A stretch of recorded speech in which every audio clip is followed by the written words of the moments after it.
బాబు గోగినేని గారు ఇంతవరకు జ్యోతిష్ శాస్త్రాన్ని అధ్యయనం చేయలేదు అని చెప్తే దానికి తగిన సమాధానం చెప్పకుండా ఒక వింత సమాధానం చెప్పిండు.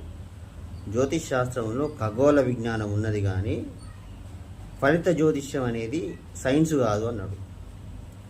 మీరు జ్యోతిష్ శాస్త్రమే చదవలేదు అంటే దానికి ఫలిత జ్యోతిష్యం సైన్స్ కాదని మీకు ఎట్లా తెలిసింది? అసలు మీరు అధ్యయనం చేయలేదు. మీరు ఇంతవరకు ఒక్కరి జాతకాన్ని కూడా పరిశీలించలేదు. ఒక్కరి జాతకాన్ని పరిశీలించి చెప్పడానికి ప్రయత్నం చేయలేదు.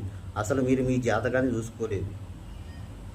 జ్యోతిశాస్త్రం అధ్యయనం చేసిన వ్యక్తులందరూ వాళ్ళు చెప్పడానికి ప్రయత్నం చేస్తాను, కొన్నిట్లా ఫెయిల్ అవుతారు.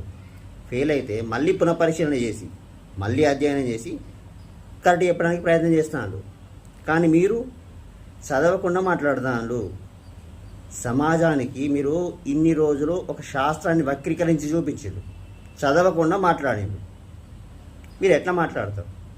జ్యోతిష్ శాస్త్రం అధ్యయనం చేసి జాతకంలో ఉన్నటువంటి గ్రహస్థానాలను బట్టి ఫలితం చెప్పాలి, 9 గ్రహాలను కలిపి. అది అంత కష్టమైంది. మీరు ఇంత ఈజీగా ఎట్లా మాట్లాడతారు?